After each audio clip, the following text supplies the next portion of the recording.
Selamat pagi, Shalom.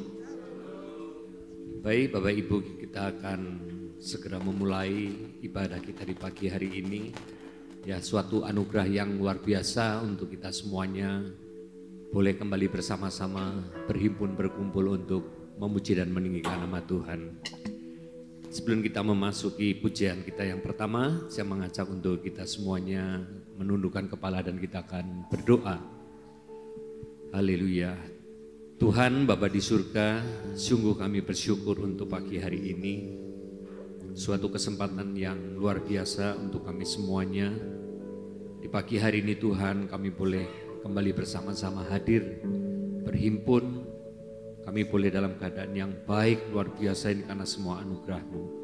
Tiba saatnya di pagi hari ini Tuhan, kami mau menyerahkan untuk sebentar Tuhan ibadah raya di pagi hari ini ke dalam tangan-Mu, supaya Tuhan Kau yang menolong, memberkati untuk kami semuanya di pagi hari ini Tuhan.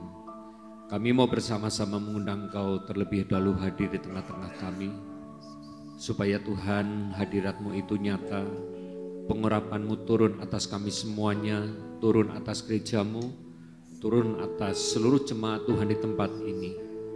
Biar segala hormat, kemuliaan, pengagungan kami naikkan di hadapan-Mu pagi hari ini Tuhan. Dengan segala kerendahan hati, setiap puji-pujian yang kami naikkan, biarlah itu boleh menyukakan isi hati-Mu di pagi hari ini Tuhan. Terima kasih Bapa di surga, terima kasih. Engkau yang memimpin jalannya di pagi hari ini. Di dalam berkat nama Tuhan Yesus, kami sudah berdoa mengucap syukur.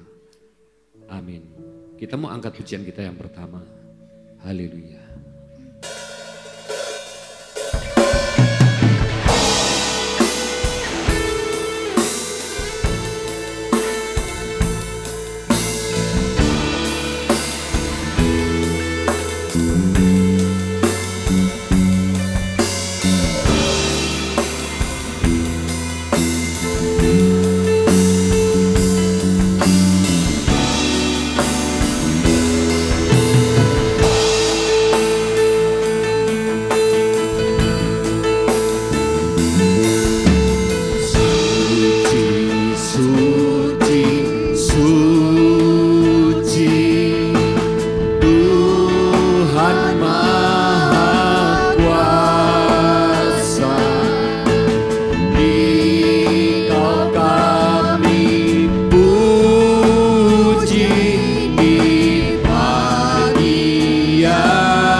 Kita mau bersama-sama berdiri. Kita mau katakan suci, suci.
kasih Tuhan,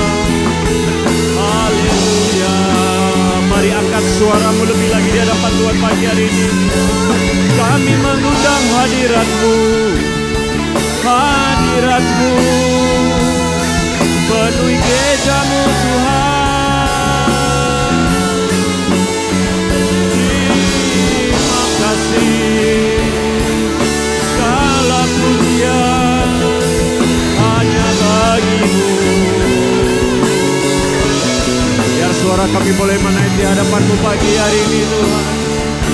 Sebab hanya Engkau yang layak terima pujian, pengagungan. Haleluya.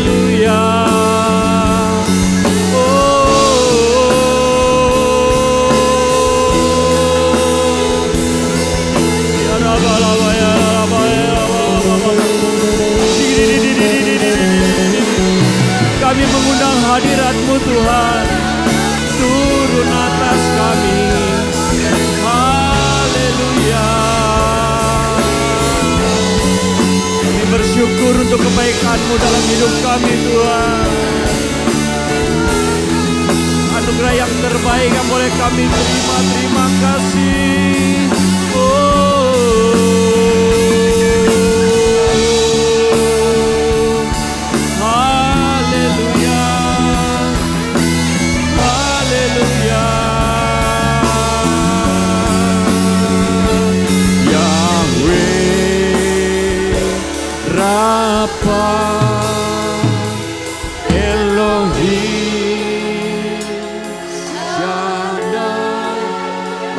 Suaramu lebih lagi di hadapan Tuhan pagi hari ini. Bias Engkau hadir di tengah-tengah kami pagi hari ini Tuhan. Yahweh.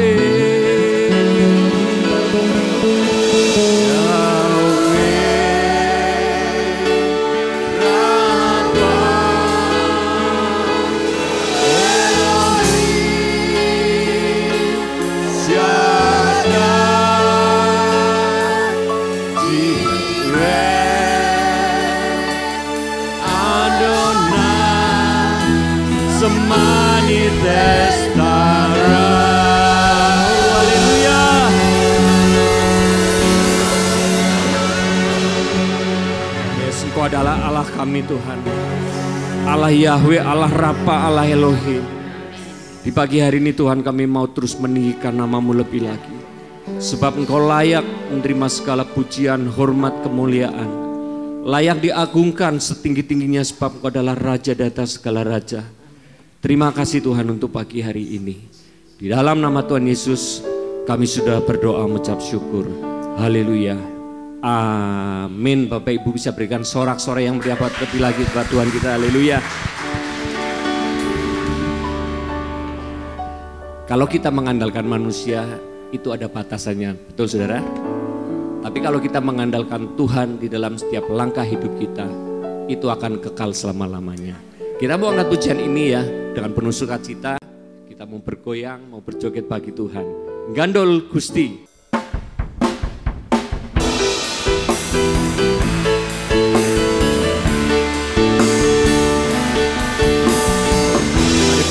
Sama-sama bertepuk tangan bagi Tuhan.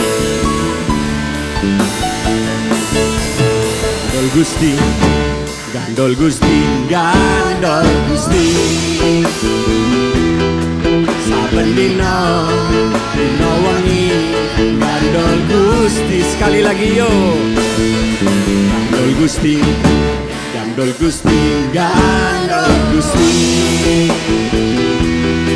Saben dina, dina wangi, Gandol Gusti. Sekali lagi Gandol Gusti, Gandol Gusti, Gandol Gusti, Gandol Gusti. Saben dina, dina wangi, Gandol Gusti. Gandol Gusti, Gandol Gusti, Gandol Gusti. Saben dina, dina wangi, Gandol Gusti.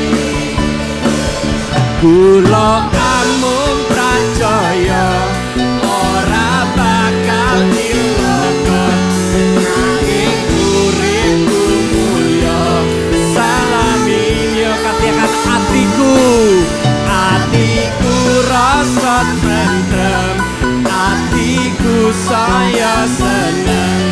Saben dina kula Gandol Gusti. Mari sekali lagi bersama-sama. Gusti, Gandol Gusti, Gandol Gusti. Saben dina, dina wengi, lagi, yo lebih lagi. Gandol Gusti, asik. Gandol Gusti, bendina dina wengi. Gandol Gusti, kula amung pracaya ora bakal cilaka, nanging uripku mulya salami. Hatiku gimana saudara? Hatiku rasa seneng saben dina kula gandol. Sekali lagi yo katakan, kula amung pracaya jaya ora bakal cilaka. Asik-asik. Salami yo sekali lagi katakan, hatiku rasa tentrem, hatiku saya senang. Asik-asik. Yo sekali lagi. Kalau amung pracaya ora bakal goyang-goyang.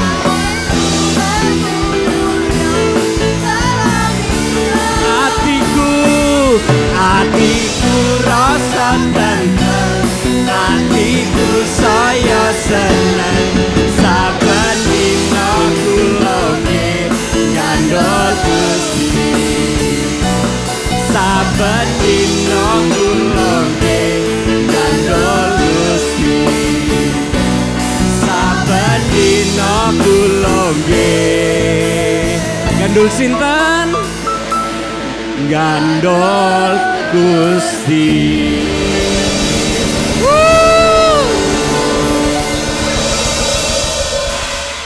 Saya pagi hari ini semangat sekali loh saudara. Harusnya tadi kita bisa joget rame-rame. Baik, kita mau angkat pujian kita yang selanjutnya. Bahwa Tuhan kita adalah Allah yang setia dan benar. Haleluya.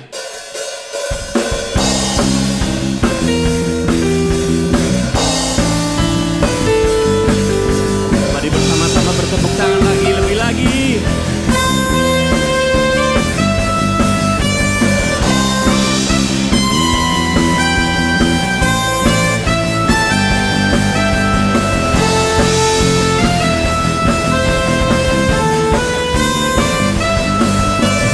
Aku kan bersuka karena kasih-Mu,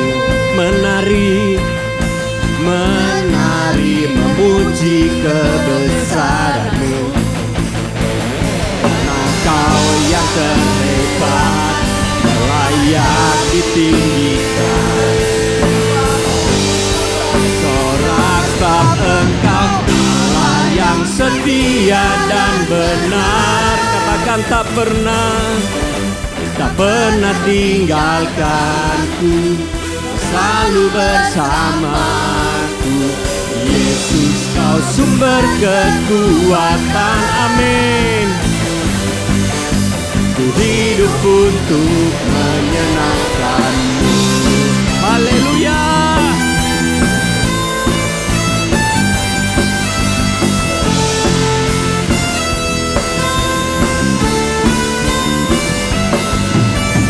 Aku kan bersuka karena kasih-Mu, menari memuji kebesaran. Katakan, karena Kau yang terhebat, Kau yang terhebat, Kau layak ditinggikan. Jiwaku pun bersorak sebab Engkau Allah yang setia dan benar. Tak pernah tinggalkanku, Kau selalu bersamaku.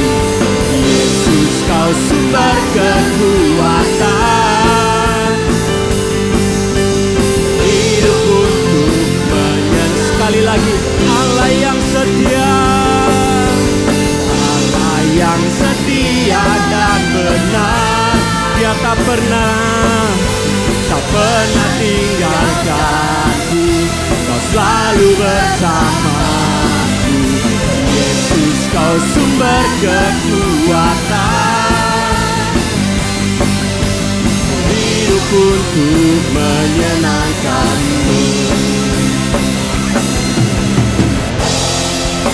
Oh Allah yang setia, katakan selalu bersamaku, selalu bersamaku. Yesus Tuhan, Yesus Tuhan mulia. Oh, hidupku milik-Mu, Allah yang setia dan benar. Mari angkat suaramu lebih lagi, katakan, tinggalkanku, Kau selalu bersamaku. Yesus, Kau sumber kekuatan, ku hidup untuk menyenang. Sekali lagi, Allah setia, Allah yang setia dan benar, tak pernah tinggalkanku, Kau selalu bersamaku. Yesus, Kau sumber kekuatan, hidup untuk menyenangkan-Mu. Haleluya.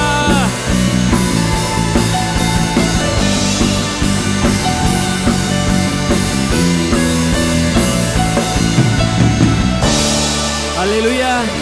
Silakan Bapak Ibu duduk kembali. Puji nama Tuhan.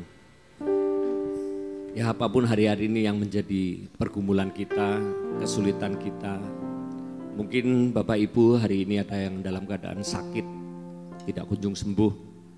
Tapi kita tetap percaya bahwa Tuhan adalah Tuhan yang baik. Ya, yang tiada pernah meninggalkan kita, yang selalu ada kapanpun dan dimanapun kita berada. Mari kita mau mempersiapkan hati kita lebih lagi untuk menerima kebenaran firman Tuhan. Kita mau angkat pujian ini bersama-sama.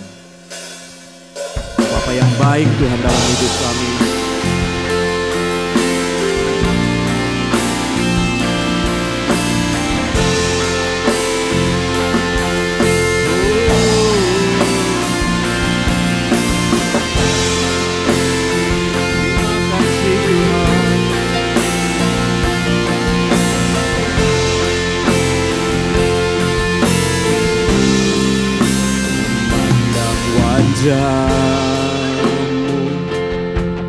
Rasakan kasih-Mu,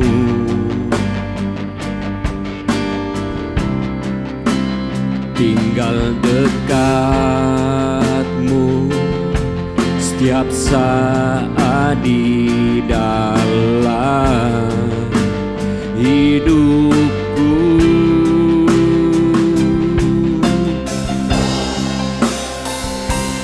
Bapakku yang baik, sangat ku cinta, kasih-Mu padaku semakin nyata ku rasakan. Kaulah Bapakku yang baik, penuh karunia, ku bersyukur selalu kepadamu Bapa. Mari kita sekali lagi bersama-sama bangkit berdiri. Kita mau katakan memandang wajah-Mu Tuhan.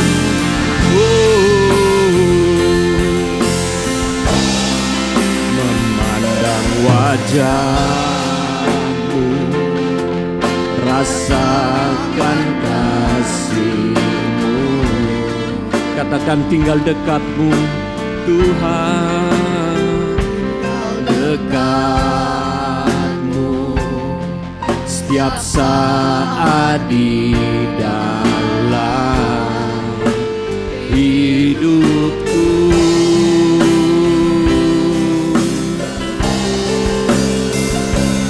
Bapakku yang yang baik dalam hidup kami Tuhan.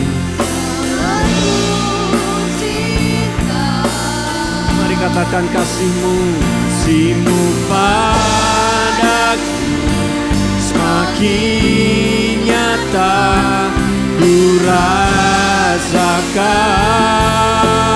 Oh, yang baik penuh karunia, ku bersyukur selalu kepadamu Bapa. Mari sekali lagi bersama-sama. Bapakku yang baik, Bapakku yang baik, kami bersyukur.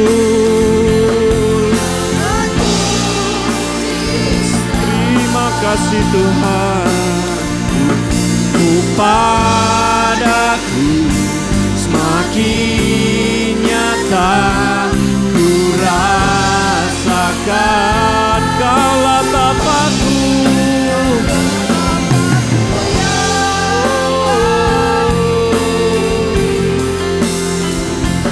Penuh karunia, katakan ku bersyukur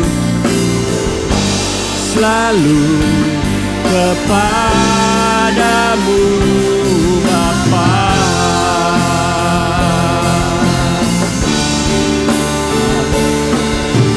Yang baik,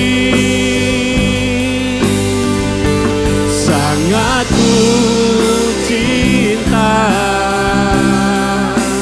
kasih-Mu padaku semakin nyata ku rasakan. Oh, terima kasih Tuhan. Penuh karunia, ku bersyukur selalu kepadamu Bapa. Mari dengan lembut katakan Bapakku yang baik, Bapakku yang baik. Kami merasakan hadirat-Mu pagi hari ini Tuhan. Engkau hadir menjamah, memberikan kelegaan atas kami semuanya pagi hari ini Tuhan. Ku rasakan Kaulah Bapakku, Kaulah Bapakku yang baik. Amin. Penuh karunia, ku bersyukur selalu kepadamu Bapa. Saya serahkan berapa hari Bapakku yang baik, sangat ku cinta, kasih-Mu padaku semakin nyata ku rasakan. Kaulah Bapakku yang baik, penuh karunia, penuh karunia, ku bersyukur selalu bersyukur selalu kepadamu Bapa.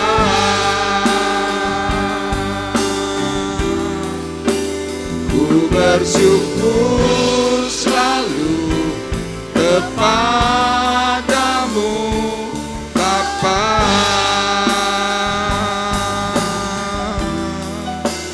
Ku bersyukur selalu kepadamu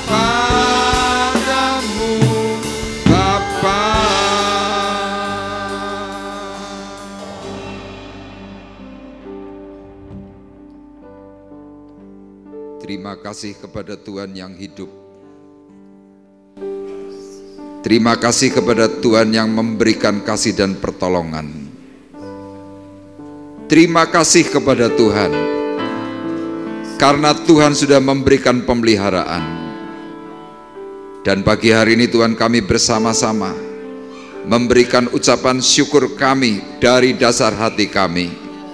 Dan kami percaya Tuhan bergirang, Tuhan bersuka atas kami, sehingga kami akan memperoleh berkat, memperoleh kasih karunia, bahkan memperoleh keselamatan yang Tuhan janjikan. Tiba saatnya Tuhan, sekarang kami mau duduk diam, mendengar sabda perkataan firman-Mu. Kami mau mendengar dengan baik sebagai seorang murid. Berkati hamba-Mu, berkati seluruh sidang jemaat yang hadir. Dengan pertolongan Allah Roh Kudus yang menaungi kami semuanya, sehingga kami memahami dan mengerti akan setiap perkataan firman yang akan kami terima. Terima kasih Tuhan, kami menyambutnya di dalam nama Tuhan Yesus Kristus. Dan kita semua yang siap diberkati oleh Tuhan, bersama-sama berkata, amin. Puji Tuhan, dipersilakan duduk. Shalom. Puji Tuhan. Bapak Ibu, minggu yang lalu kita sudah belajar dari kehidupan Yosua. Bagaimana Yosua sebagai seorang yang dipilih oleh Tuhan. Dia mengajak seluruh jemaat atau orang-orang yang dipimpinnya untuk menyeberangi sungai Yordan, ya, sungai kematian atau sungai yang deras arusnya. Nah, tema kita minggu yang lalu adalah terselamatkan oleh derasnya arus dunia. Nah, tentu ada hal yang mendasari kenapa Yosua bisa dipilih oleh Tuhan, kenapa Yosua bisa menjadi seorang penyelamat yang pada akhirnya dia bisa memasuki tanah Kanaan. Nah, kita akan bersama-sama belajar tema pagi hari ini. Tema kita hari ini adalah mempersiapkan diri menuju tanah harapan. Sebelum kita membahas atau mengeksposisi kitab Yosua, kita akan melihat terlebih dahulu dalam Injil Matius pasal 7. Ini adalah perkataan Tuhan Yesus kepada para murid dan para pendengar. Kemudian tulisan Rasul Paulus dalam 2 Tesalonika pasal 3 ayat 1 dan 2, kemudian ayat 5. Ini berbicara tentang keadaan manusia di akhir zaman dan bagaimana tanda-tandanya. Nah, yang pertama kita perhatikan Matius pasal 7 ayat 13 dan ayat 14 berkata demikian. Masuklah melalui pintu yang sesak itu, karena lebarlah pintu dan luaslah jalan yang menuju kepada kebinasaan, dan banyak orang yang masuk melaluinya.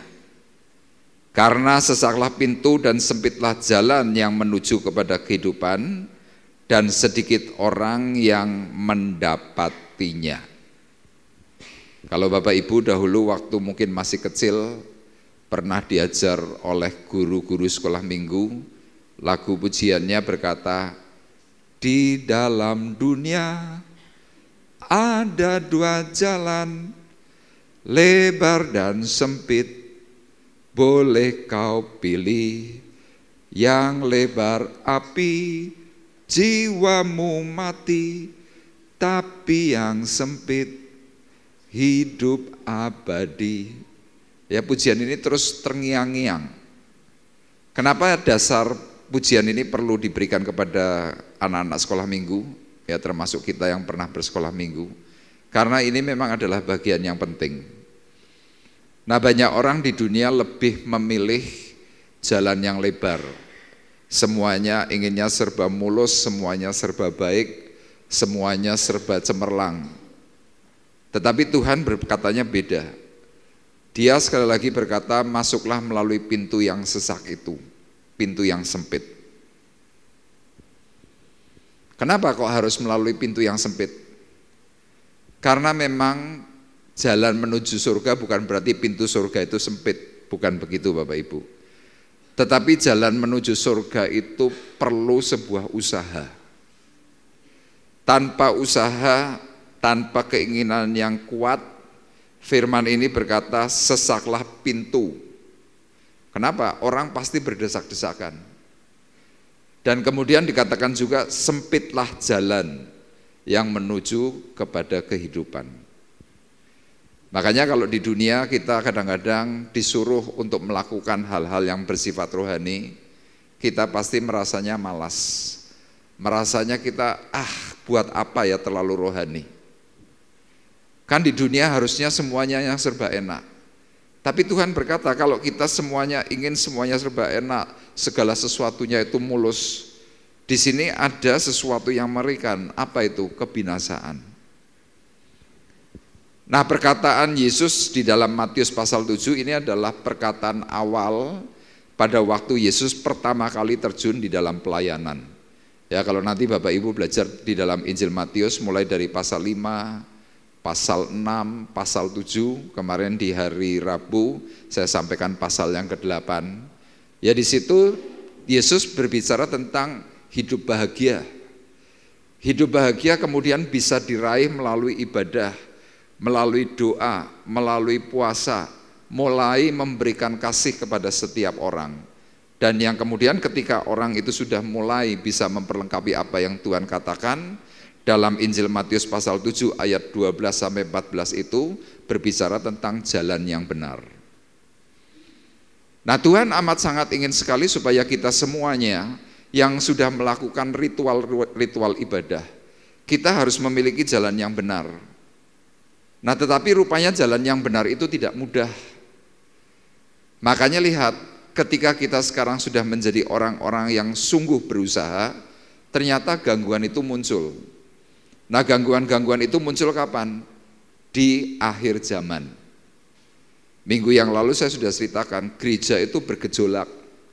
Gereja itu dirongrong, bukan hanya dari dalam, tetapi dari tubuh gereja yang lebih besar, gereja pun mencoba mencari sesuatu yang mereka pikir itu baik, tetapi ternyata apa? Melanggar perkataan firman. Nah, inilah yang diingatkan oleh Rasul Paulus dalam 2 Tesalonika pasal 3 ayat 1 dan 2, kemudian ayatnya yang kelima, tolong dibacakan. 2 Tesalonika pasal 3 ayat 1 dan 2 dan kemudian ayat yang kelima. Begini firman Tuhan, selanjutnya saudara-saudara, berdoalah untuk kami supaya firman Tuhan beroleh kemajuan dan dimuliakan, sama seperti yang telah terjadi di antara kamu, dan supaya kami terlepas dari para pengacau dan orang-orang jahat, sebab bukan semua orang beroleh iman. Kiranya Tuhan tetap menunjukkan hatimu kepada kasih Allah dan kepada ketabahan Kristus. Iya. Kalau Bapak Ibu perhatikan di dalam perkataan Rasul Paulus di dalam 2 Tesalonika pasal 3 ayat 1 sampai dengan ayat yang kelima, ini perikopnya adalah berdoa dan bekerja. Kenapa Paulus menuliskan tentang doa dan kerja di dalam peristiwa akhir zaman? Karena ternyata salah satunya ketika orang sedang mencoba mempersiapkan waktu kedatangan Tuhan, orang yang kelihatannya rohani, mereka mulai malas untuk kerja. Mereka berpikir bahwa Tuhan sudah hampir datang, sudah lebih baik kita tunggu saja, gak usah kerja. Rasul Paulus kemudian mulai berkata tentang apa? Ora et labora, berdoa dan bekerja. Ora itu doa, labora dari kata labor itu kerja. Nah, jadi artinya apa? Tuhan mengingatkan, meskipun waktu kedatangan Tuhan itu sudah mulai dekat, kita harus melakukan dua unsur itu. Untuk apa? Supaya waktu di mana Tuhan benar-benar nanti datang, kita semuanya lengkap dalam berbagai aspek. Nah, melalui apa yang mungkin orang-orang hari itu mulai pikirkan bahwa enggak usah kerja, gereja pun digoncang. Dengan apa? Tafsir. Mereka punya doktrin pribadi yang kemudian apa? Mengacaukan gereja. Makanya ayat firman Tuhan di sini berkata, selanjutnya saudara-saudara, berdoalah untuk kami, para pemberita Injil, supaya firman Tuhan beroleh kemajuan dan dimuliakan. Kalau di Indonesia Bapak Ibu, ibadah itu masih enak. Semuanya masih cukup lancar. Meskipun ada daerah-daerah tertentu ini mengalami goncangan. Ya, kenapa? Mereka sulit untuk beribadah minggu. Begitu mereka mau ibadah, kemudian diberi gangguan. Makanya kita sebagai gereja, Bapak, Ibu, dan saya, seperti perkataan firman Tuhan, harus mau berdoa. Ya, secara khusus seperti kami, hamba-hamba Tuhan, saya full time, mungkin hamba-hamba Tuhan yang Bapak Ibu kenal, itu perlu didukung doa. Tetapi sayang ada banyak sekali jemaat berpikir, pendeta dan full time gak perlu didoakan karena mereka lebih kuat. Saya berkata tidak. Kalau kami sebagai hamba Tuhan tidak pernah didukung oleh Bapak Ibu, kami bisa lemah. Termasuk Rasul Paulus. Makanya dia berkata apa? Berdoalah untuk kami. Jadi detik itu di dalam menghadapi masa berita akhir zaman, Paulus ini mengalami banyak sekali peperangan rohani. Nah, dia minta doa bukan untuk secara khusus dirinya, tetapi secara khusus supaya firman beroleh kemajuan. Ya, jadi kalau Bapak Ibu yang mendengarkan perkataan firman sambil mendengarkan firman Anda berdoa, saya berani pastikan roh ngantuk, roh hujat, roh yang menolak perkataan firman Tuhan itu nanti bisa disingkirkan. Tapi kalau kadang-kadang mungkin dalam hati kita yang sedang tidak puas, kemudian kita mulai malah nyinyir kepada pembicara misalkan. Yang menjadi efek bukan pendetanya atau pembicaranya, tapi teman-teman kita yang mungkin sedang mengalami lemah iman. Makanya dalam doa pra-ibadah sebelum ibadah raya berlangsung, kami ini selalu berdoa kepada Tuhan, Tuhan patahkan setiap roh ngantuk, roh hujat, roh yang menolak perkataan firman, roh-roh yang tidak baik, roh perpecahan. Supaya apa? Sidang jemaat ini bisa bertumbuh. Ayat 2 berkata, supaya kami terlepas dari para pengacau dan orang-orang jahat. Jadi Bapak Ibu perlu ingat, di dalam gereja pun ada pengacau. Caranya mengacaukan gimana? Mempengaruhi teman-teman dengan pengaruh-pengaruh yang yang tidak suka. Akhirnya orang-orang yang memang sedang mengalami kelemahan iman, orang itu bisa undur. Makanya di sini dikatakan oleh Paulus, sebab bukan semua orang beroleh iman. Jadi Bapak Ibu perlu pahami.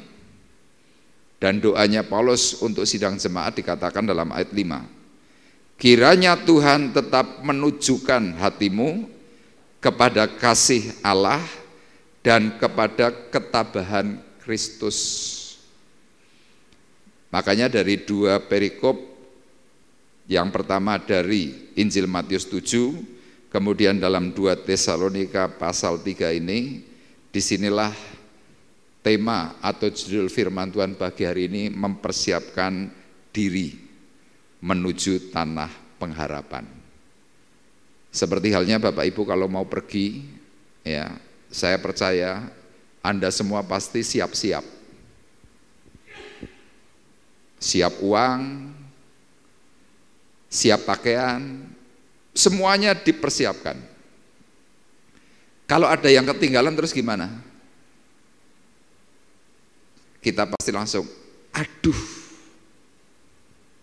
Kemarin kami pelayanan keluar kota, dari beberapa hari kami sudah persiapkan semua. Baju baptisan selam, surat-surat yang diperlukan, semuanya sudah kami persiapkan, sudah kami toto. Dalam perjalanan baru sampai sekitar Kopi Eva Bedono, tiba-tiba saya ingat, saya langsung bilang, Naf, kotaknya ketinggalan. Langsung kami bertiga begini, aduh, balik lagi butuh waktu PP itu 1 jam lebih. Terus gimana? ya agak bersusah-susah. Di luar kota kami harus cari kotak lagi. Sama, kenapa Tuhan menginginkan kita mempersiapkan diri menuju tanah pengharapan? Supaya masa-masa persiapan itu kita benar-benar kuat. Makanya tujuan firman Tuhan pagi hari ini adalah meneguhkan hati, meneguhkan iman dalam usaha meraih tanah harapan. Ya, kalau saudara secara hati, secara iman saudara enggak kekeh, enggak kokoh, enggak kuat, saya khawatir nanti banyak yang tumbang. Nah, kita akan lihat apa yang dikatakan oleh Yosua di dalam Yosua pasal 1 eksposisi ayat 1 sampai 11. Kita akan baca 2 ayat dalam ayat 10 dan ayat 11. Saya ayat yang pertama, kemudian Bapak Ibu ayat 11 nanti akan dipandu oleh Saudari Rosa. Firman Tuhan berkata, lalu Yosua memberi perintah kepada pengatur-pengatur pasukan bangsa itu, katanya, jalanilah seluruh perkemahan dan perintahkanlah kepada bangsa itu demikian. Sediakanlah bekalmu, sebab dalam 3 hari kamu akan menyeberangi sungai Yordan ini untuk pergi menduduki negeri yang akan diberikan Tuhan Allahmu kepadamu untuk diduduki. Iya. Amin. Bapak Ibu perhatikan dalam ayat 11, perintah yang Tuhan berikan kepada Yosua yang awal disebut abdi Musa, kemudian waktu Musa mati statusnya berubah menjadi abdi Allah. Nah, waktu Yosua menerima pesan, kemudian Yosua memberikan perintah kepada kepala pasukan. Ayat ini berkata, lalu Yosua memberi perintah kepada pengatur pasukan bangsa itu, katanya, jalanilah seluruh perkemahan dan perintahkanlah kepada bangsa itu. Jadi hari itu Yosua untuk menyampaikan pesan Tuhan. Kalau mungkin dalam zaman sekarang ini pendeta memberikan perintah kepada ketua komsel,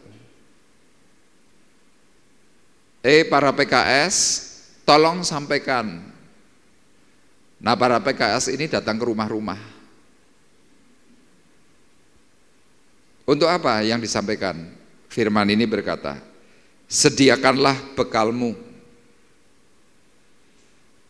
Jadi Bapak Ibu perlu ketahui, untuk bisa mencapai tanah pengharapan, kita semuanya termasuk saya ini butuh yang namanya bekal. Kalau bepergian secara natural, secara real, kita tentu tadi perlu uang, perlu pakaian, perlu bekal sepanjang perjalanan apa yang kita butuhkan. Tapi kalau secara nilai rohani, berbicara tentang sediakanlah bekalmu ini bicara soal apa? Iman. Iman yang dikatakan oleh Tuhan, iman di dalam Kristus. Jadi kalau kita berpengharapan ingin masuk ke dalam tanah pengharapan yaitu surga, tetapi ternyata bekal kita ini enggak cukup. Apa yang terjadi? Yosua memperingatkan, sebab dalam 3 hari kamu akan menyeberangi sungai Yordan ini. 3 hari itu secara tafsir yang pertama. Ya, kalau kita bicara soal 3, itu adalah bicara tentang kesukaran. Yesus mati jam 3. Yesus bangkit dari antara orang mati hari ketiga. Yunus dimakan ikan 3 hari. Semuanya 3. Itu angka kesukaran. Jadi Bapak Ibu perlu ketahui, untuk kita menuju surga banyak kesukaran. Makanya dalam Kisah Para Rasul dikatakan, untuk memasuki kerajaan Allah kita harus mengalami banyak penderitaan. Saudara mau nggak menderita terus-menerus? Halo? Kita pasti jawab, pegah. Lu mau gereja ki golek enak, kira-kira begitu ya Bapak Ibu. Tapi perintah Tuhan lihat, Untuk memasuki kerajaan Allah, kita harus mengalami banyak penderitaan. Dalam zaman Musa, kitab Keluaran pasal 5 berkata, Musa, bawalah bangsa ini beribadah di mana saudara? Di padang gurun. Bayangkan ibadah di padang gurun. Padang gurun itu penuh dengan apa? Penuh dengan hal-hal yang tidak menyukakan. Yang namanya padang gurun itu adalah bukan padang pasir. Padang gurun itu isinya cuma batu, tanah kering, ya, pohon-pohonan tidak ada. Yang ada adalah ular beludak, kalajengking, binatang-binatang liar, itu padang gurun. Makanya kalau kadang-kadang Bapak Ibu sedang ibadah ada perasaan-perasaan, aduh renak, aduh kok benturan, aduh ini, itulah ibadah. Kenapa ibadah kok padang gurun? Seperti firman Tuhan sampaikan, untuk mencapai surga itu banyak masalah. Nanti saya akan jelaskan dalam Yosua pasal 1. Di sini sekali lagi dikatakan, sebab dalam 3 hari kamu akan menyeberangi sungai Yordan. Yordan artinya apa? Menurun. Yordan artinya adalah sungai kematian. Jadi artinya banyak sekali nanti orang yang akan nyebrang menuju tanah surgawi, tanah pengharapan. Waktu nyebrang itu ada banyak yang bisa mati, Bapak Ibu. Ya, minggu yang lalu sudah dijelaskan. Bisa kintir, bisa terbawa arus duniawi apa? Minggu yang lalu, media. Saudara bisa terbawa arus dunia, Anda bisa mati. Makanya kalau kadang-kadang ada keputusan-keputusan, oh aku lebih setuju yang itu, oh aku lebih setuju yang itu. Gereja yang di dalam pimpinan Tuhan itu pasti akan selalu bicara kebenaran, tidak bicara soal yang abu-abu. Itu gereja. Nah kemudian sesudah itu dikatakan apa? Untuk pergi menduduki negeri yang akan diberikan Tuhan. Jadi berkata pendudukan ini kan perang. Makanya lihat, orang untuk pergi mendapatkan surga, pertama harus punya bekal iman, kedua harus mengalami banyak persoalan, kemudian yang ketiga untuk menduduki itu kita perlu peperangan yang namanya peperangan rohani. Jadi kalau 3 unsur ini tidak terpenuhi, saudara nanti akan berhenti di tengah jalan. Dan ini terjadi kemarin dalam pasal 3 ayat 1. Ceritanya bagaimana? Mereka dari Sitim kemudian bermalam. Berapa hari? 3 hari. Kata bermalam itu di situ mempunyai sebuah pengertian. Pengertiannya apa? Kita di dunia untuk nyebrang ke surga itu nginep. Jadi saudara dan saya ini sebenarnya di dunia ini cuma nginep. Cuma bermalam. Nah ada orang yang nginep kemudian waktu nginep itu mendapatkan kesukaan dunia. Sehingga pada waktu seharusnya mulai pergi nyebrang, mereka berkata, Pak, saya nyaman di sini, nggak usah ke sana dah. Nah orang-orang yang seperti itulah yang akan ketinggalan. Makanya kita perlu review, apa yang perlu kita persiapkan untuk menuju tanah pengharapan. Nah sekarang kita akan eksposisi mulai dari ayat 1 sampai dengan ayat 9. Yang pertama dari ayat 1 sampai dengan yang keempat, bagaimana mempersiapkan diri menuju tanah harapan. Yang pertama kita perlu mempersiapkan diri kita dari sejak muda. Dari sejak kapan Bapak Ibu? Muda. Kalau tua gimana? Ya bisa bahaya. Nah kita akan lihat dalam ayat 1 sampai dengan 4. Nanti Bapak Ibu perhatikan, saya akan bacakan ayat 1, nanti Rosa ayat 2, dan ayat 4 juga Rosa. Firman Tuhan berkata demikian. Sesudah Musa hamba Tuhan itu mati, berfirmanlah Tuhan kepada Yosua bin Nun, abdi Musa itu demikian.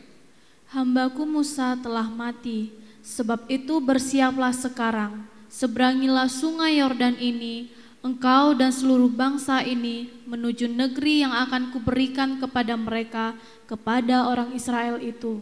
Setiap tempat yang akan diinjak oleh telapak kakimu, kuberikan kepadamu, seperti yang telah kujanjikan kepada Musa. Dari padang gurun dan gunung Libanon yang sebelah sana itu sampai ke sungai besar, yakni sungai Efrat, seluruh tanah orang Het, sampai ke laut besar di sebelah matahari terbenam, semuanya itu akan menjadi daerahmu. Iya. Bapak Ibu perhatikan ayat 1, ayat 2. Di sini berbicara tentang perubahan generasi. Yang awal dari generasi Musa, kemudian turun kepada generasinya Yosua. Dalam ayat ini kita diberi pengertian oleh Tuhan bahwa supaya kita ini bisa mempersiapkan diri menuju tanah harapan, dengan bekal imanmu, engkau tidak cukup mempunyai iman itu waktu tua, tidak cukup. Tapi kalau kita mau koreksi bersama-sama, kapan orang mulai punya iman hebat? Kalau sudah mulai menuju tua, itu umumnya. Jarang orang muda itu mau sungguh-sungguh. Kenapa orang tua kok lebih memiliki iman yang lebih baik atau mungkin lebih hebat? Karena orang tua sudah mulai mikir. Ini bukan secara pikiran jiwa, tetapi secara pikiran roh. Manusia itu diberi yang namanya sinyal, diberi insting. Ketika tua, ada perasaan-perasaan sadar atau tidak sadar.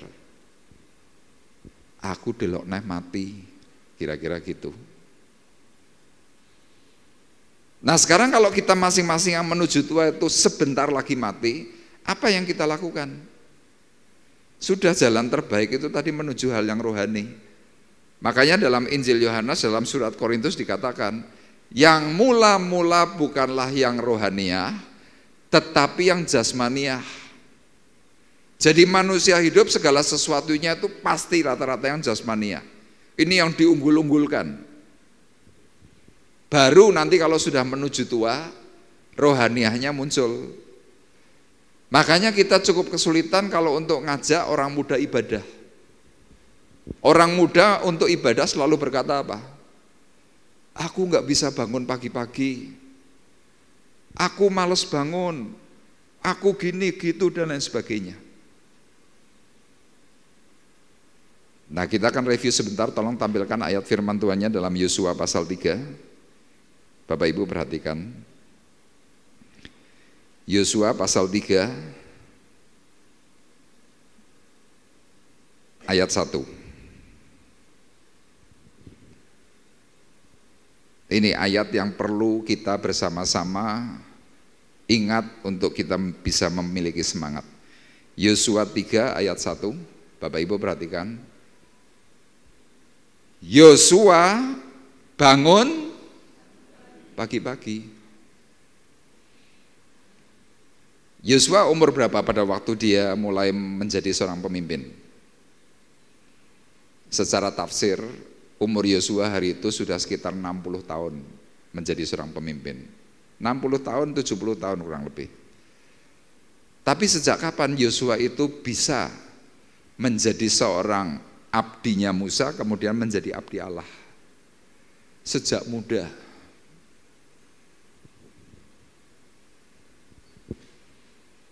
Makanya kalau Bapak Ibu perhatikan setiap detail ayat firman Tuhan, kitab Yosua ini sebenarnya sedang menceritakan tentang keadaan manusia di akhir zaman.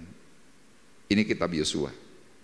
Kitab Keluaran itu berbicara tentang pembebasan manusia duniawi menuju manusia surgawi.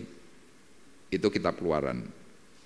Makanya kenapa dalam kitab Keluaran itu bangsa Israel berputarnya 40 tahun. 40 tahun itu adalah masa hidup kita manusia secara efektif.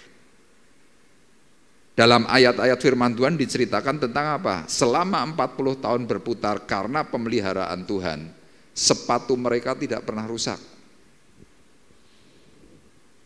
Jadi artinya kita mau diberitahu oleh Tuhan bahwa hidup kita manusia, meskipun engkau berjuang selama 40 tahun, engkau berjuang melawan banyak hal yang menyulitkan, Tuhan berkata, hidupmu sekarang tetap baik-baik aja.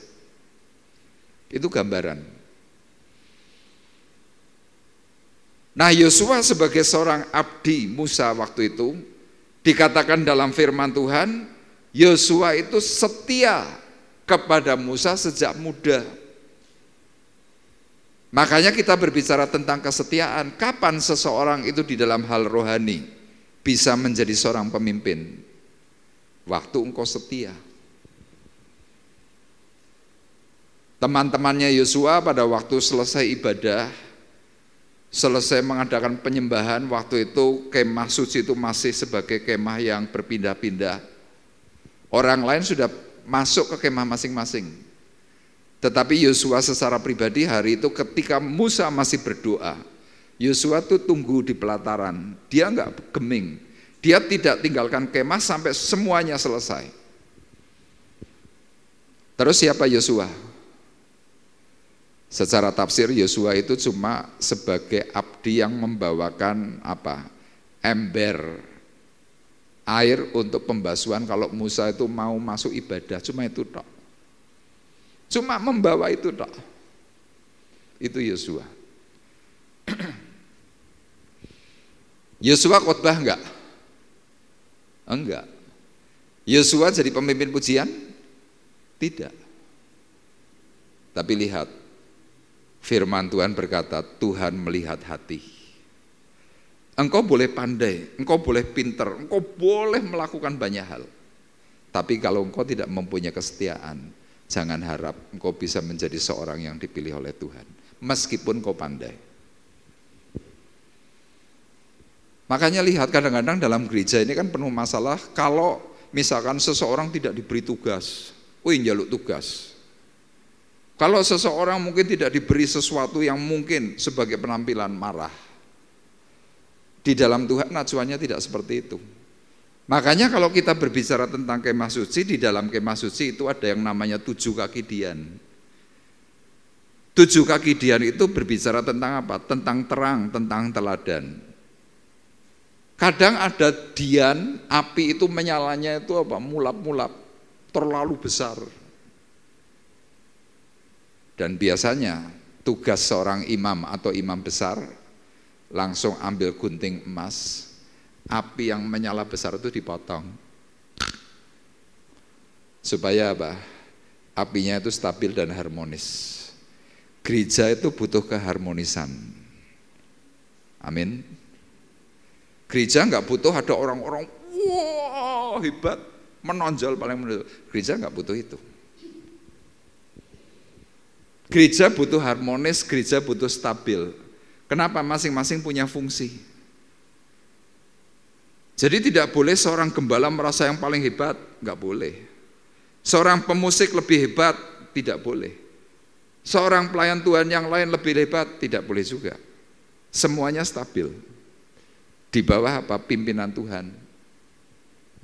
Nah, Yosua adalah seorang yang saat masih muda, dia sungguh-sungguh taat.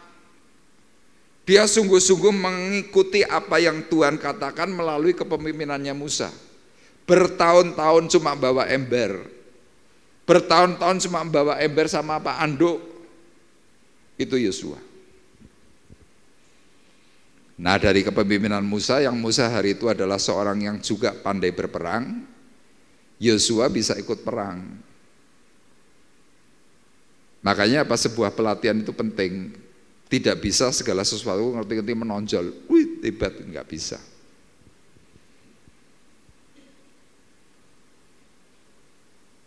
Dan saya sebagai gembala di tempat ini, hari itu saya dilatih. Untuk apa? Wah, tunduk yang sedalam-dalamnya kepada pemimpin. Dalam hal ini Pak Bekti. Gak bisa ngomong, Om saya mau khotbah. Di Semarang itu yang S3 itu banyak. S1 banyak sekali. S2 banyak. Jadi kalau kita bicara seperti itu kemudian pada akhirnya gimana? Gak dapat tempat. Kenapa? Ada banyak orang pinter.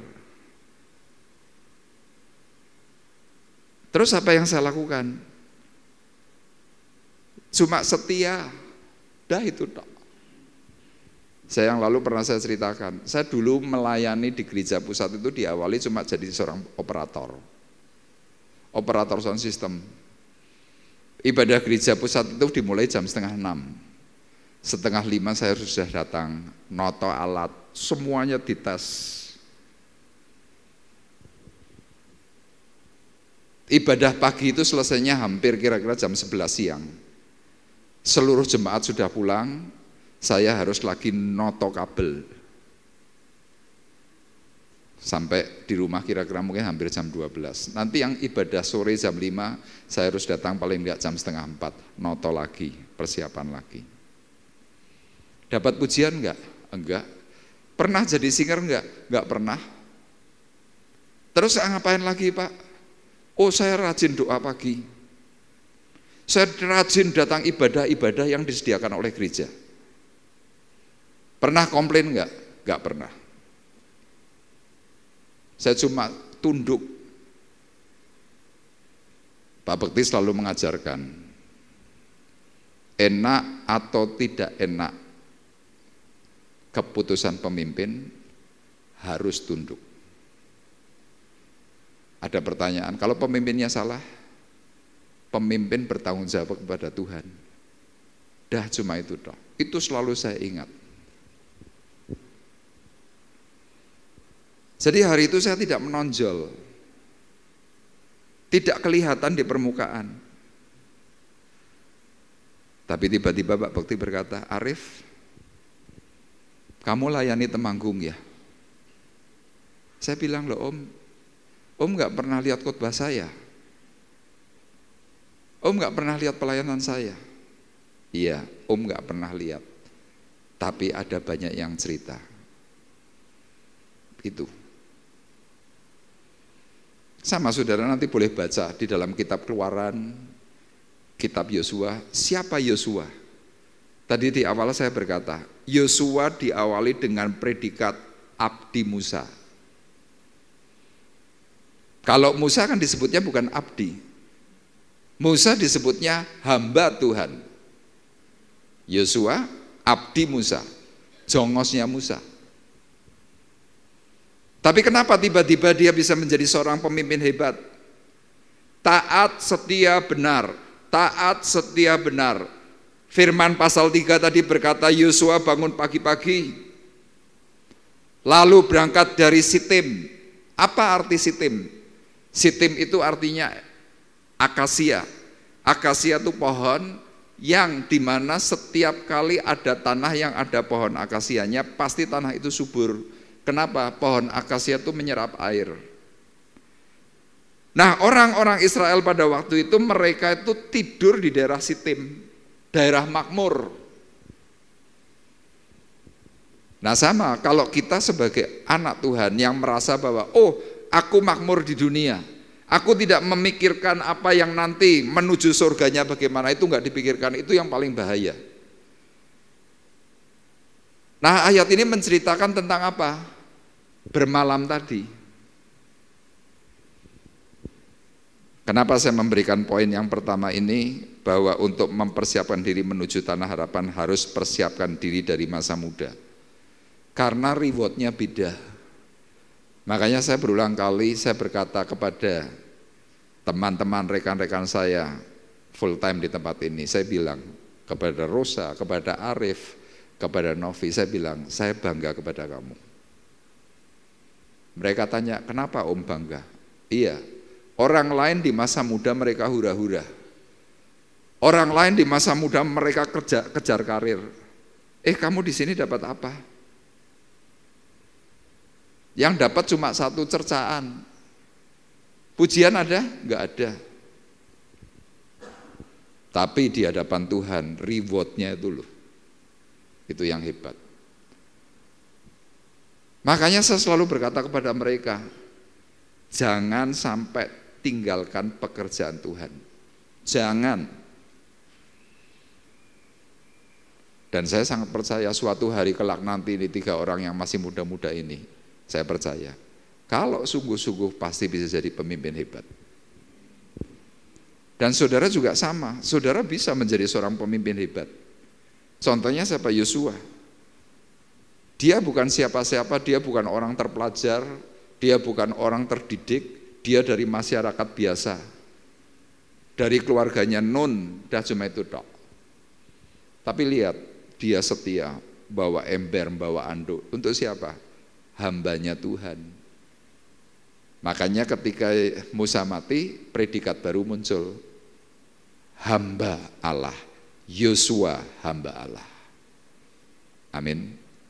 Itu yang pertama. Kemudian hal yang kedua, bagaimana mempersiapkan diri menuju tanah harapan. Yang kedua dalam ayat 5, mempercayai pemeliharaan Tuhan.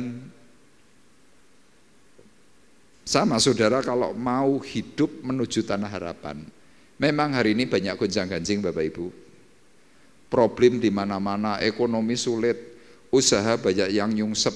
Saudara mau cari kerja rasanya wah setengah mati. Harga pokok, harga makanan semuanya mahal. Ya beras ini mau naik, sudah naik atau mau naik saya nggak tahu. Tapi ini juga gonjang-ganjing.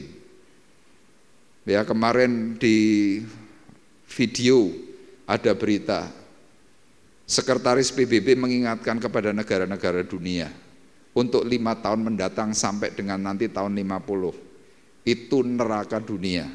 Kenapa? Musim kering akan datang dan diperkirakan nanti berapa ratus juta petani itu akan sangat kesulitan air. Kita menganggap bahwa oh sulit air sekarang enggak apa-apa.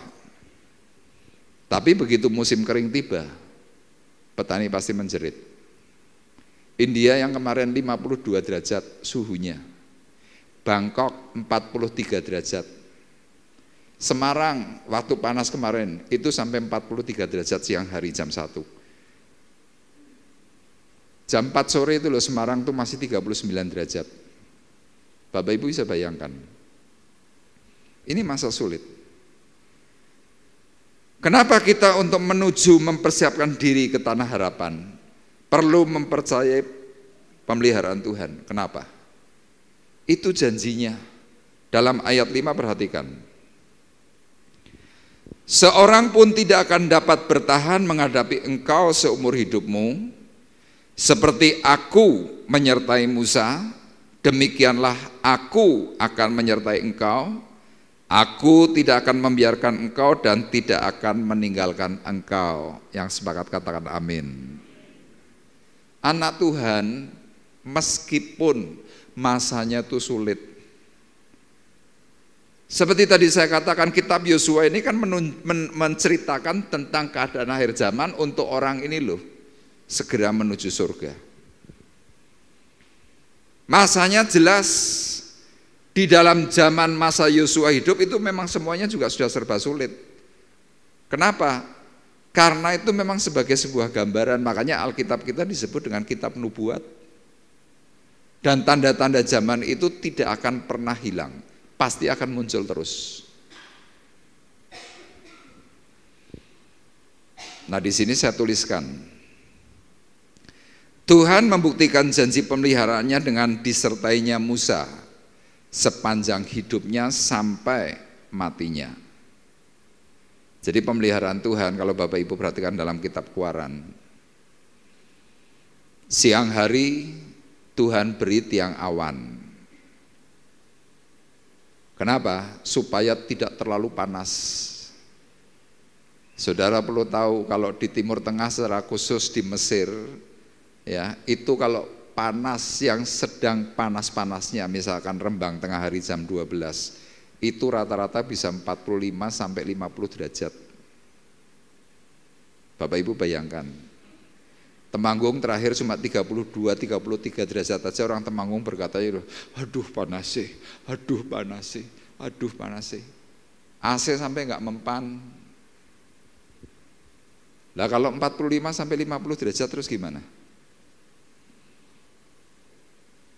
Jadi kalau seperti di daerah Mesir itu kalau sedang panas-panasnya itu sampai muncul fata morgana.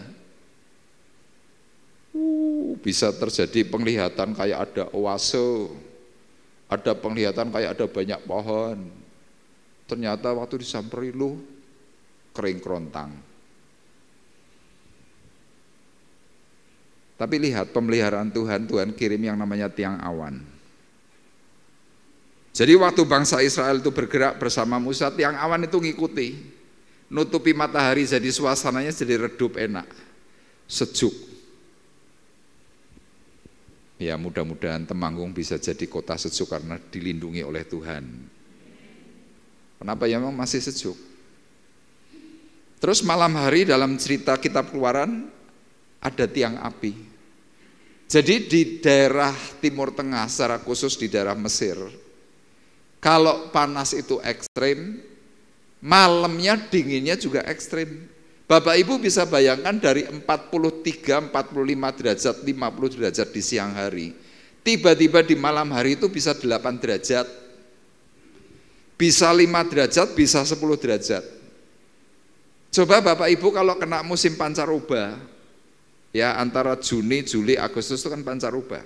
Kalau orang Jawa bilang bediding. Apa yang terjadi? Banyak orang meriang. Kenapa? Suhunya ekstrim, panas banget dan dingin banget. Lah bayangkan Bapak Ibu selama 40 tahun Israel di tanah Mesir itu mereka kena suhu ekstrim. Siang panas banget, dingin, malam dingin banget. Lah apa enggak meriang? Coba bayangkan. Bapak Ibu bisa bayangkan enggak peristiwa seperti itu? Tapi lihat perkataan janji Tuhan diberikan kembali kepada Yosua sebagai penggantinya Musa. Sama Bapak Ibu kalau ingin sampai kepada tanah pengharapan, meskipun hari ini hidupmu susah, jualanmu mungkin hari ini agak merosot, ekonomimu agak merosot, rumah tanggamu persoalannya banyak muncul, saya berkata enggak apa-apa. Kenapa? Sesuai dengan perkataan firman Tuhan. Aku tidak akan membiarkan engkau dan tidak akan meninggalkan engkau. Katakan amin Bapak Ibu. Jadi pemeliharaan Tuhan itu pasti. Termasuk saya ini orang yang dipelihara Tuhan. Dulu sewaktu saya kerja sekuler dipelihara enggak? Dipelihara. Bedanya dengan hari ini apa? Kalau dulu kemerungsung, dulu mikir gimana caranya dapat uang, mikir gimana macam-macam. Ketika saya hampir mau jadi full time, belum jadi full time, saya sudah hari itu banyak pelayanan, pekerjaan saya tinggalkan. Saya mulai terjun pelayanan itu tahun 2000. Tahun 2000 saya tinggalkan pekerjaan saya 20%, 2001 20%, 2002 20%, sampai pada akhirnya 2004 terakhir saya sudah 100% dalam waktu 4 tahun. Kurang enggak? Dicukupkan oleh Tuhan. Saya pernah berkata kepada Pak Bekti, Om, kalau saya enggak kerja saya enggak makan loh, tapi hati saya kepengen banget melayani Om. Pak Bekti jawabannya apa? Arif, kamu percaya kepada Tuhan? Oh, percaya sekali Om. Kalau percaya kepada Tuhan, doamu ngomong kepada Tuhan. Apa Om? Tuhan, aturkan pekerjaanku supaya aku bisa melayanimu. Doa itu tak lakukan, saya lakukan. Saya ngomong begitu, Tuhan, aku ingin melayani, tapi aku perlu kerja. Aturkan pekerjaanku untuk aku bisa melayanimu. Dan selama 4 tahun itu Bapak Ibu, saya tahu Tuhan amat sangat pelihara. Di awal tahun pertama istri saya sempat komplain. Istri saya sempat bertanya, nek kowe dadi pelayan Tuhan dewi mangan apa? Saya bilang, mangane dewi podo, sego. Lah engko nek kurang piye? Saya cuma bilang, hari ini kita sudah disembuhkan oleh Tuhan, kamu juga sembuh. Masa kamu masih enggak percaya? Di tahun pertama itu kami banyak bergumul. dan Tuhan tunjukkan banyak hal yang luar biasa. Sehingga di tahun 2004 akhir itu saya mengambil keputusan, saya full time. Anda mungkin tanya, Pak, gajinya gede ya? Tak jawab, kalau ngomong gaji kurang Bapak Ibu. Tapi saya percaya pemeliharaan Tuhan itu luar biasa. Sampai hari ini. Makanya ayat ini sangat penting. Seorang pun tidak akan dapat bertahan menghadapi engkau seumur hidupmu. Seperti aku menyertai Musa, demikianlah aku akan menyertai engkau. Aku tidak akan membiarkan engkau dan tidak akan meninggalkan engkau. Saya waktu baca ayat ini saya langsung berkata amin. Amin. Amin. Yosua disertai, Musa disertai, saya disertai, dan Anda juga pasti disertai Tuhan. Itu yang kedua. Dan yang terakhir Bapak Ibu, bagaimana mempersiapkan diri menuju tanah harapan. Firman Tuhan mengajarkan supaya apa? Perkatakan dan renungkan firman-Nya. Perkatakan dan renungkan firman-Nya. Kita lihat terlebih dahulu dalam ayat 8 terlebih dahulu. Yuk kita baca bersama-sama ayat 8. Tolong tampilkan. Ya, ayat 8. Ya. Yuk kita baca bersama-sama Bapak Ibu ayat 8. 2, 3. Janganlah engkau lupa memperkatakan kitab Taurat ini, tetapi renungkanlah itu siang dan malam, supaya engkau bertindak hati-hati sesuai dengan segala yang tertulis di dalamnya. Sebab dengan demikian perjalananmu akan berhasil dan engkau akan beruntung. Amin. Tuhan mengatakan, renungkanlah. Jangan lupa perkatakan kitab Taurat ini, renungkanlah itu siang dan malam. Kenapa Tuhan memberikan sebuah perintah? Baca Alkitab. Kenapa baca Alkitab itu perlu pagi, siang, malam? Itu makanan rohani.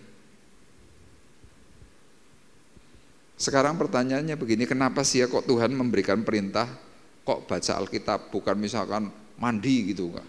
Tapi kok malah baca Alkitab? Karena Bapak Ibu perlu ketahui, seseorang yang memperkatakan firman Tuhan, merenungkan perkataan firman itu siang dan malam, orang itu akan kuat menghadapi segala situasi. Makanya di sini dikatakan dalam ayat 6 apa? Kuatkanlah dan teguhkan hatimu. Sebab engkaulah yang akan memimpin bangsa ini memiliki negeri yang kujanjikan dengan bersumpah kepada nenek moyang mereka untuk diberikan kepada mereka. Kuatkanlah dan teguhkanlah hatimu dengan sungguh-sungguh. Bertindaklah hati-hati sesuai dengan seluruh hukum yang telah diperintahkan kepadamu oleh hambaku Musa. Ayat 9 berkata, janganlah menyimpang. Janganlah kecut dan tawar hati, sebab Tuhan Allahmu menyertai engkau kemanapun kau pergi. Saya berani pastikan ketika Tuhan menyatakan ini kepada Yosua, Yosua pasti tanya, Tuhan, bagaimana caranya supaya aku bisa kuat hatiku? Tuhan, bagaimana supaya aku tidak tawar hati? Tuhan, bagaimana caranya supaya aku tidak kecewa? Tuhan memberikan jawaban, janganlah engkau lupa memperkatakan kitab Taurat ini. Kalau dalam bahasa hari ini mungkin Tuhan cuma berkata, ojo lali mbocok Alkitab. Cuma itu aja. Makanya lihat Bapak Ibu, kalau ada di antara Bapak Ibu masih mudah kecewa, sensitifnya enggak hilang-hilang, mutungan, jengkelan, enggak kenaan dan sejenisnya, saya berani pastikan Anda pasti kurang baca Alkitab. Ya Pak ya. Halo? Nah itu. Mesti ya. Loh kenapa sih kok orang mudah kecewa seperti dikatakan oleh firman Tuhan? Kenapa mereka mudah menyimpang? Kenapa mereka mudah kecut Kenapa mereka mudah tawar hatinya? Kurang baca Alkitab.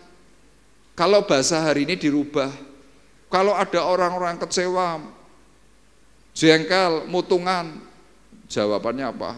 Kurang piknik. Salah. Kowe piknik tambah mumet.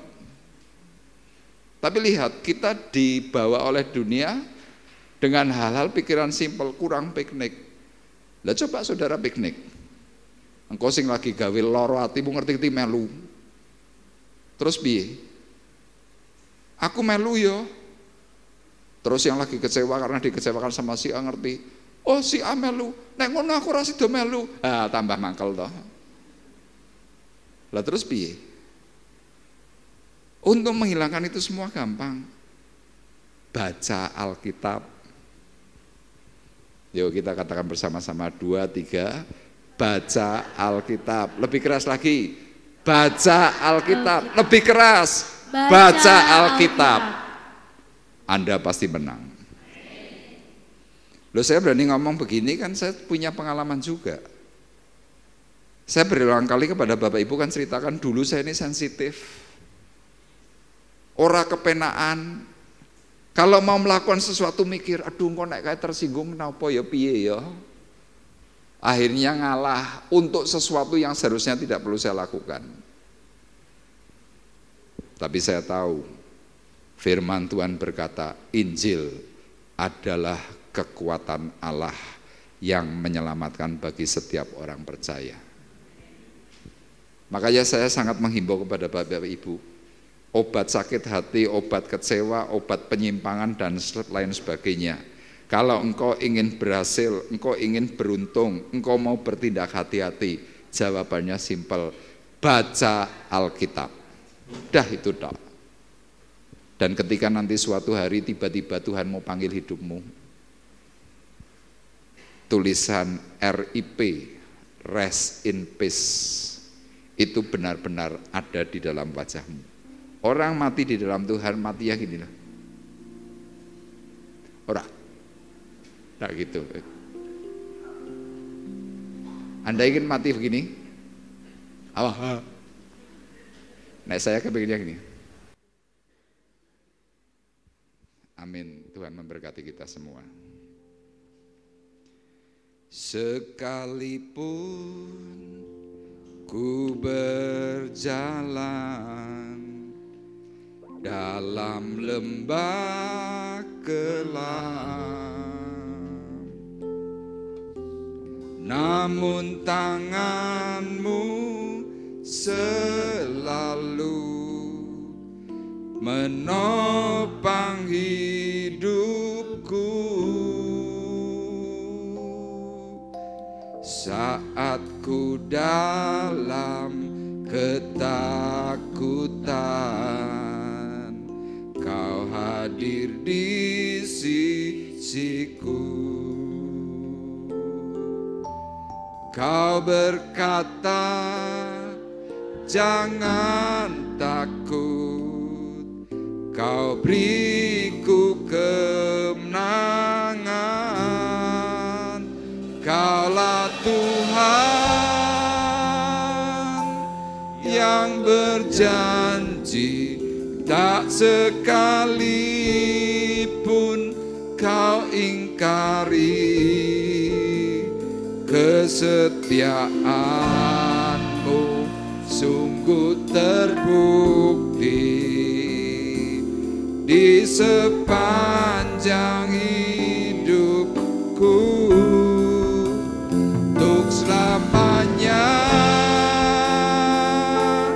ku kan setia melayani, mengasihimu. Tiada Tuhan sepertimu, Yesus. Kau Allahku yang setia.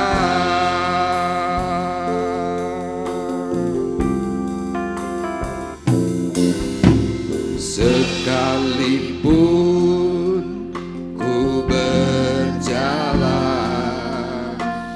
dalam lembah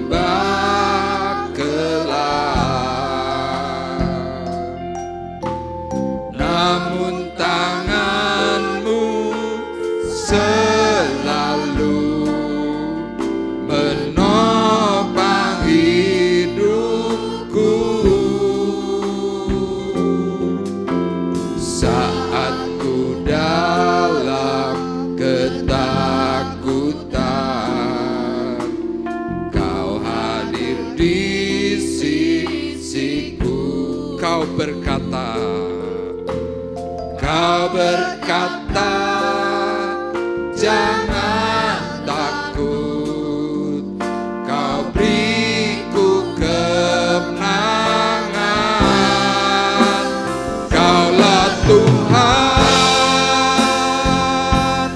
yang berjanji, tak sekalipun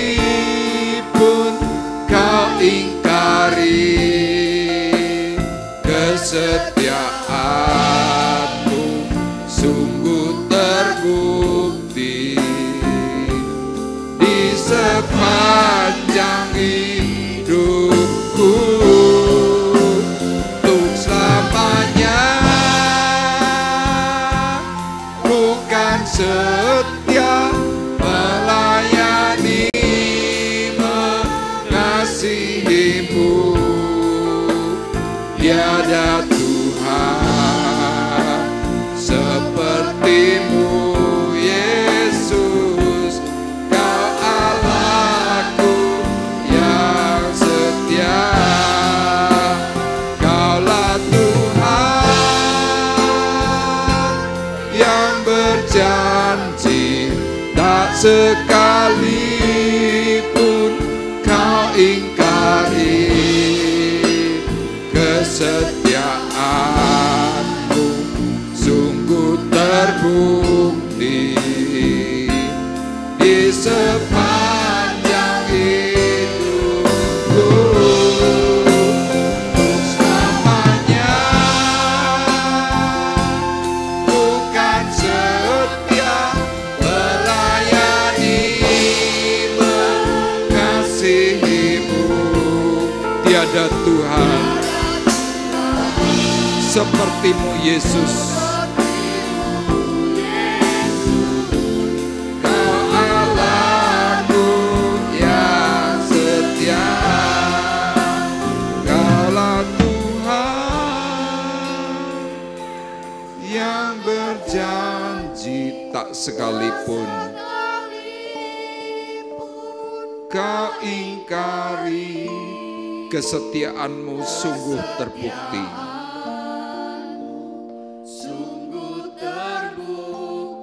Di sepanjang hidupku. Saya mengundang Cik Chan untuk berdoa. Untuk selamanya ku kan setia, melayani, mengasihimu. Tiada Tuhan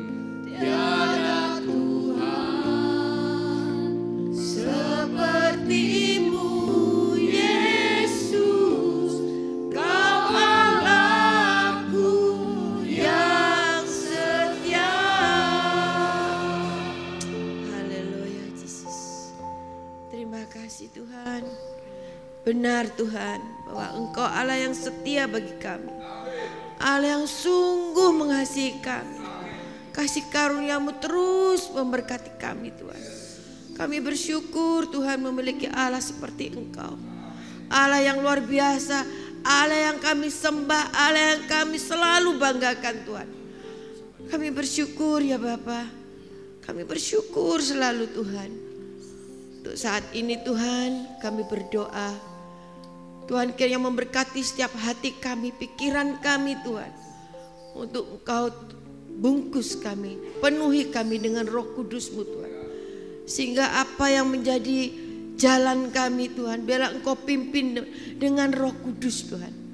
Kami percayakan ke dalam tangan-Mu setiap perjalanan hidup kami. Kami percaya Engkau selalu menyertai kami, memberkati kami, dan selalu Tuhan ada dalam kami dan kami ada dalam Engkau Tuhan. Kami bersyukur Tuhan bahwa firman-Mu itu selalu membuat kami terus maju Tuhan. Kami mau Tuhan melakukan firman-Mu dengan sungguh-sungguh, dengan sukacita daripada-Mu Tuhan.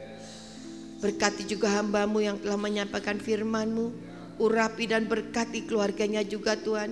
Sehingga setiap apa yang menjadi isi hati-Mu, biarlah Tuhan terus membuka apa yang kami harus kerjakan, apa yang kami harus lakukan Tuhan.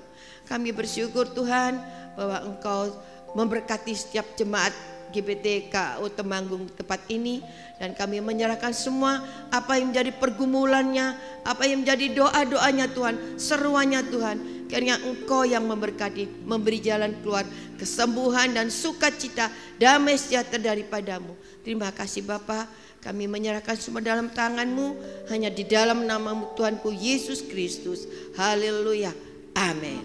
Amin. Terima kasih. Puji Tuhan, kita akan memberikan korban syukur yang terbaik untuk pekerjaan Tuhan di tempat ini. Saya mengundang untuk yang bertugas, kolektan, ya, Pak Atek dan Pak Johan. Kita akan berdoa terlebih dahulu. Puji syukur kami naikkan di hadapan-Mu Tuhan di pagi hari ini. Engkau memberikan kesempatan untuk kami semuanya untuk boleh memberikan yang terbaik melalui pundi-pundi keuangan kami.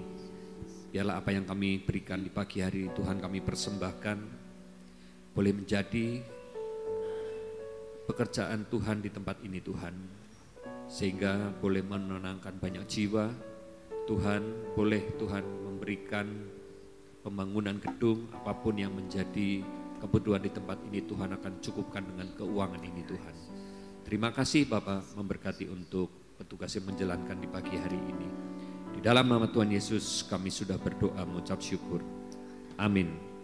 Kita mau angkat pujian Gandol Gusti.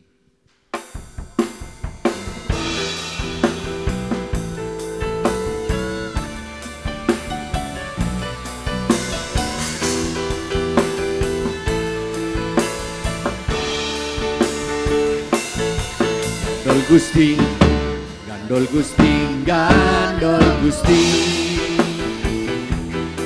saben dina rino wengi Gandol Gusti, Gandol Gusti, Gandol Gusti, Gandol Gusti, saben dina rino wengi Gandol Gusti.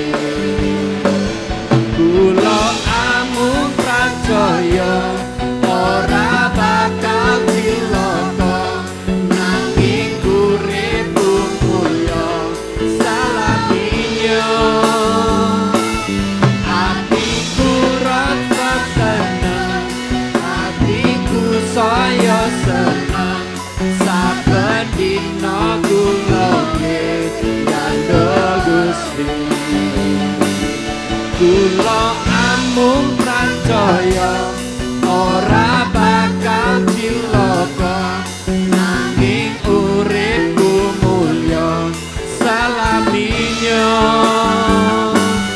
Atiku rasa tentrem, atiku saya seneng, saben dina kula nggih gandeng. Sekali lagi kula amung percaya, kula amung percaya ora bakal cilaka, nanging uripku mulya salaminya.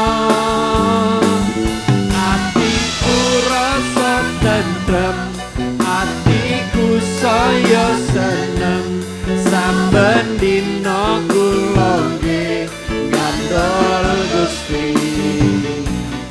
Saben dina kula nggih gandol Gusti,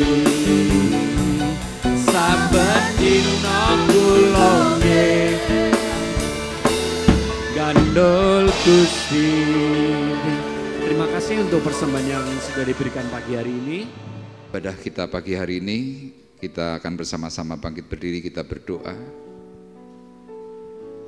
Kami kembali bersyukur kepada Tuhan, karena Tuhan memberikan kasih dan pemeliharaan atas kami semuanya. Secara khusus Tuhan, kami mengingat akan saudara-saudari kami yang mengalami kelemahan tubuh. Tuhan, jemaat-Mu yang masih mengalami sakit, untuk Ibu Harsi, untuk Pak Woto, kami terus menyerahkan pasangan suami istri ini dalam tangan kasih Tuhan. Kami tetap mempercayai kekuatan tanda mujizat daripada Tuhan tetap bisa terjadi atas Pak Woto maupun Ibu Harsi. Dan kami juga bersyukur Tuhan kalau Engkau sudah mengizinkan Pak Woto kembali ke rumah untuk datang mempermuliakan nama Tuhan. Terima kasih atas kekuatan kasih daripada Tuhan selama di Opnam kemarin di Rumah Sakit Umum.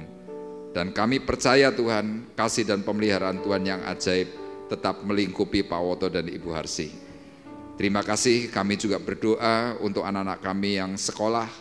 Tuhan, mereka yang akan melanjutkan ke jenjang pendidikan selanjutnya, Tuhan kiranya memberikan sekolah terbaik, pembiayaan yang dicukupkan oleh Tuhan.